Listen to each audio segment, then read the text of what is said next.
કરીએ તો બીજા પ્રશ્નમાં તમારે શું કરવાનું છે? પ્રશ્ન નંબર 2 પાત્ર સી. પાત્ર સી કેમ કીધું? પાત્ર એમાં કેમ એનો ફોર હતો, પાત્ર બી માં ઓક્ઝેલિક એસિડ હતો. હવે ત્રીજું પાત્ર આવ્યું એટલે પાત્ર સી. પાત્ર સી માં તમને અકાર્બનિક પદાર્થ આપેલો છે. અકાર્બનિક પદાર્થ એટલે આ અકાર્બનિક પદાર્થમાંથી તમારે શું શોધવાનું છે? ધનાયન અને ઋણાયન. ધનાયન અને ઋણાયન શોધવાના છે. બરાબર. હવે ધનાયન અને ઋણાયન શોધવા માટે સૌપ્રથમ તમારે પુસ્તકનો ઉપયોગ કરવાનો છે. તમને મેં આ પુસ્તક લેવડાવી છે. આ પુસ્તકમાં બહુ સરસ રીતે ડિટેલમાં બધી જ માહિતી આપેલી છે. આ પુસ્તક બાકીના વિદ્યાર્થીઓએ ના ખરીદી હોય તો પણ ખરીદવા જેવી છે, કારણ કે આમાં તમને ઇઝીલી ધનાયન અને ઋણાયન મળી જાય છે. બરાબર. આમાં આ પુસ્તકમાં તમારે 42 પેજ પર ઋણ આયન શોધવા માટેની કસોટીઓ આપેલી છે. એમાં સૌપ્રથમ તમે શું કરશો તો પ્રાથમિક કસોટીઓ કરશો, ત્યારબાદ ઋણ આયન શોધવા માટે મૂળ દ્રાવણ લઈ એમાં તમારે શું કરવાનું છે કે AgNO3. દરેક વિદ્યાર્થીઓએ પ્રેક્ટિકલમાં કામ કર્યું છે, લેબમાં એમને ખબર હશે કે ટેબલ પર બ્રાઉન કલરની બોટલમાં AgNO3 ભરવામાં આવે છે. વાયવામાં એક પ્રશ્ન ખૂબ અગત્યનો હોય છે કે AgNO3 શા માટે બ્રાઉન બોટલમાં ભરવામાં આવે છે? ધ્યાનથી સાંભળી લો જવાબ એનો કે AgNO3 ને સૂર્યપ્રકાશની અસર થાય છે. જો આ દ્રાવણ પર સૂર્યપ્રકાશ અથવા તો નોર્મલ પ્રકાશ પડે તો એ દ્રાવણમાં રહેલા Ag નું ઓક્સિડેશન થઈ અને Ag+ માં રૂપાંતર થઈ જાય છે અને તેનું દ્રાવણની અંદર કાળા રંગના પાર્ટિકલ્સ મળી જાય છે અને તેથી કરી અને તે દ્રાવણ નકામું થઈ જાય છે. તેથી કરીને આપણે એને બ્રાઉન બોટલમાં ભરીએ છીએ કે એના ઉપર પ્રકાશ પડે નહીં. પ્રકાશથી બચાવવા માટે આપણે એને બ્રાઉન બોટલમાં ભરીએ છીએ. બરાબર. હવે આ AgNO3 નું દ્રાવણ આપણે મૂળ દ્રાવણની અંદર ઉમેર્યા પછી આપણે એમાં અવક્ષેપ મળે છે. અવક્ષેપ એટલે શું? તો કે એક દ્રાવણની અંદર બીજું દ્રાવણ ઉમેરતા જો અદ્રાવ્ય ઘટક પ્રાપ્ત થાય તેને શું કહેવાય? અવક્ષેપ. હવે અવક્ષેપ જે મળે છે એ અવક્ષેપ છે કે ખાલી દૂધિયું દ્રાવણ છે એ ક્લિયર સમજવું પડે. મોટાભાગના વિદ્યાર્થીઓ ત્યાં મિસ્ટેક કરે છે અને તેથી એક ઋણ આયન અને ધનાયન ખોટા મેળવે છે. અવક્ષેપ મળ્યા જ ન હોય છતાં એને અવક્ષેપ ગણી લે છે, અથવા તો અવક્ષેપ મળી ગયા છે પણ એને અવક્ષેપ ગણતા નથી. તો એ ક્લિયર કેવી રીતે ખબર પડે? તો તમારી આ જે કસનળી છે એને બારીની બાજુ રાખી એ આરપાર બતાય છે કે નહીં એ જો. આરપાર બતાય છે તેમાં અવક્ષેપ નથી.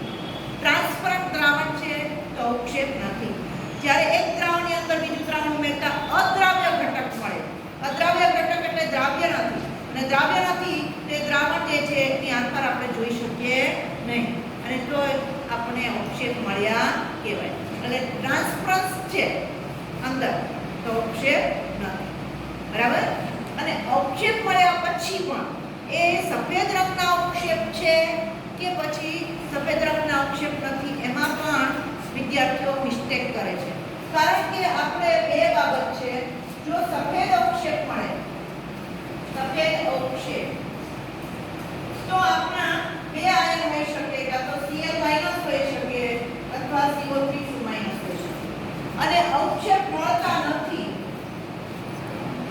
અવક્ષેપ મળતા નથી તો બે આયન હોઈ શકે NO3- અથવા તો SO4-. હવે એ બાબત કેવી રીતે ક્લિયર કરવી? તો એના માટે આપણને સફેદ અવક્ષેપ આવ્યા છે તો એની અંદર આપણે અવક્ષેપની અંદર HNO3 ટેબલ પર મૂકો. ટેબલ પર HNO3 ઉમેરો અને જો ઉભરા મળે તો CO3 હાજર અને ઉભરા મળતા નથી. ઉભરા ન મળે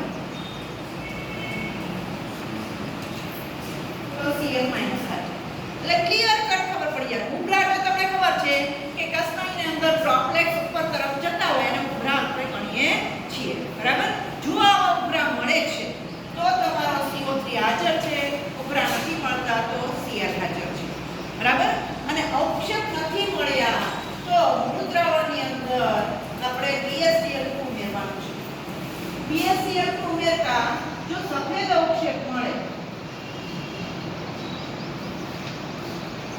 તો SO4 2- આવે અને અવક્ષેપ ન મળે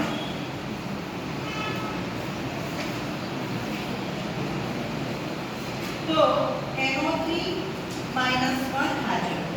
એટલે તમારે SO4 અને NO3 માટે અવક્ષેપ મળે છે કે નહીં તે જોવાનું. BaCl2 ઉમેરતા જો અવક્ષેપ મળ્યા તો SO4 અને અવક્ષેપ નથી મળતા તો NO3 - 1. બરાબર?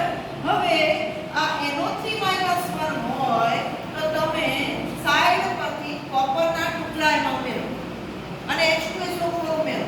Cu + H2SO4 તપકીરિયા રંગનો વાયુ મળે એટલે ક્લિયર થઈ જાય.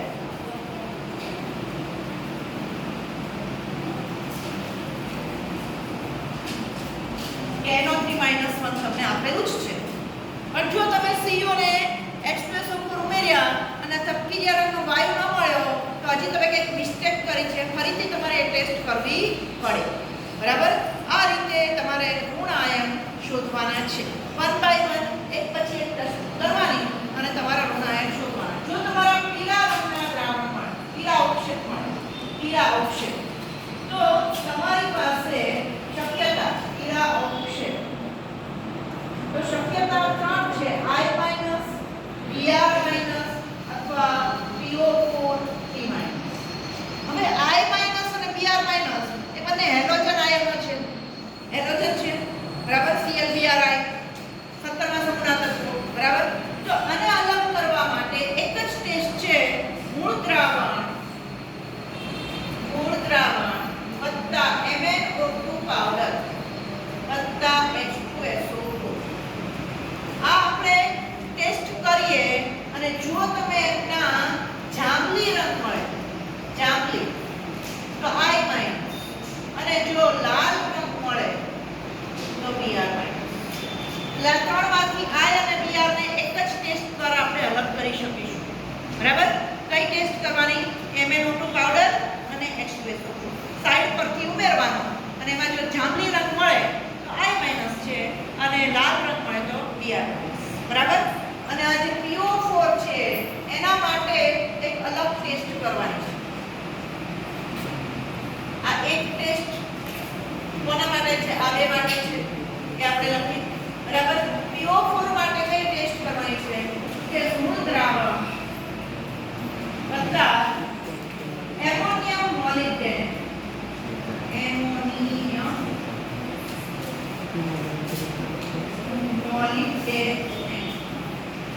અને NO3. આ ત્રણ દ્રાવણ ઉમેરતા જો પીળા રંગના અવક્ષેપ મળે,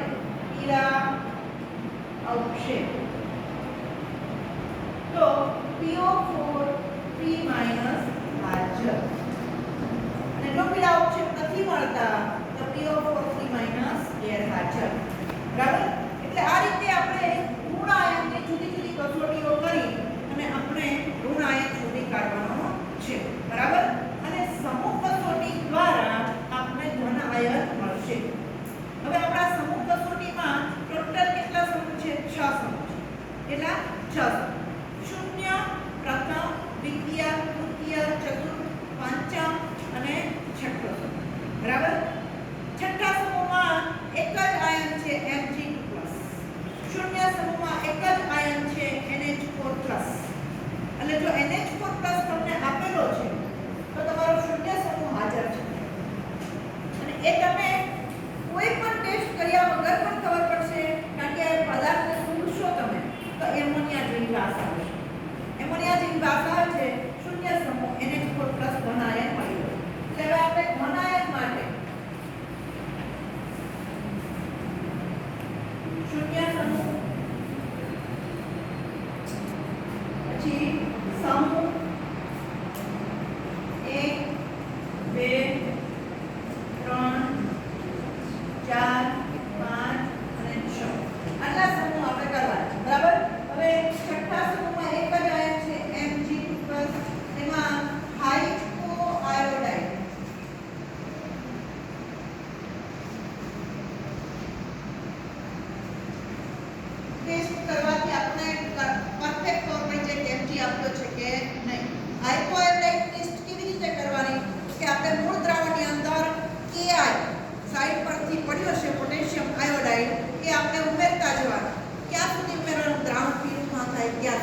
પછી એમાં જે છે એ આપણે હાઇપોઆયોડાઇડ ઉમેરીશું તો લાલ રંગ મળે તો આપણે Mg2+ હાજર છે તેમ કહેવાય.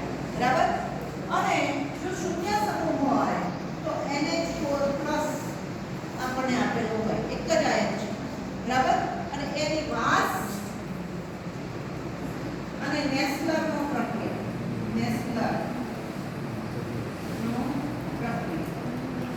એના દ્વારા આપણે વાસ જો આપણી એમોનિયા જેવી વાસ આવતી હોય અથવા તો નેસ્લરના પ્રક્રિયા સાથે લાલ રંગના અવક્ષેપ મળે તો NH4+ હાજર છે તેમ કહેવાય. લાલ અવક્ષેપ NH4+ હાજર કહેવાય.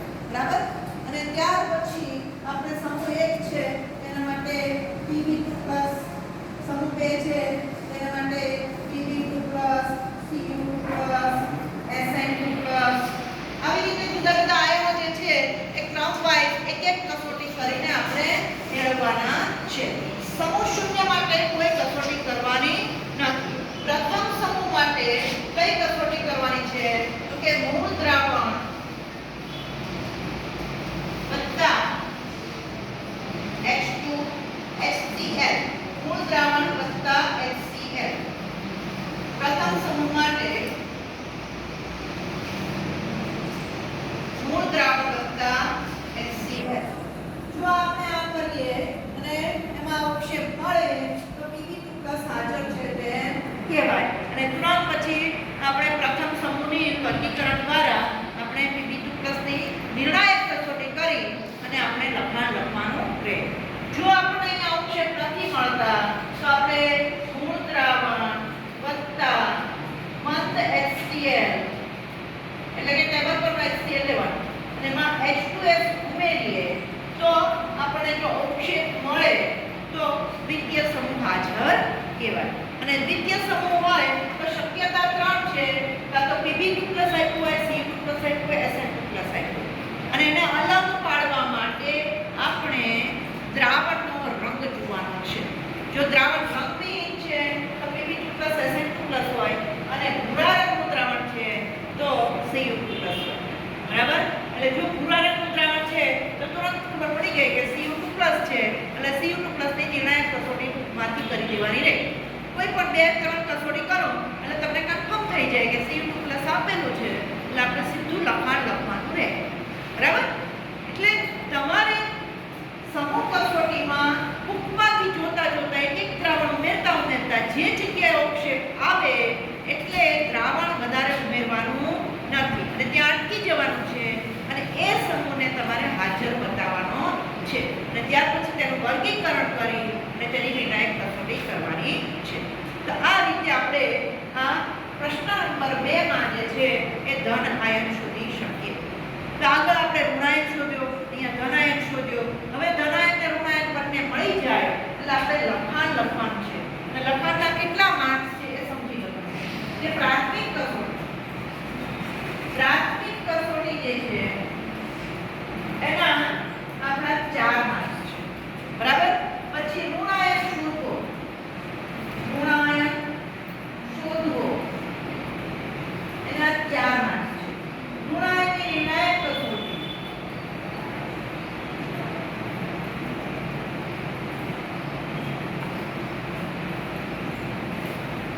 એના 2 માર્ક્સ છે. અને એ રીતના ધનાયન શોધવો એના 4 માર્ક્સ છે અને નિર્ણાયક કસોટી ના 2 માર્ક્સ છે. તો ટોટલ કેટલા થયા? 4, 4, 8, 12, 13, 14, 15 ને 16. ટોટલ ગુણ છે 17. એક માર્ક બાકી રહ્યો એ શેનો છે? પરિણામ. દરેકમાં પરિણામ લખવાનું છે. બરાબર. આમાં પણ પરિણામ લખવાનું. પરિણામમાં શું લખવાનું? પરિણામ. તો પરિણામમાં આપણું જે પદાર્થ છે એનું સૂત્ર લખવાનું છે. સૂત્ર ધારો કે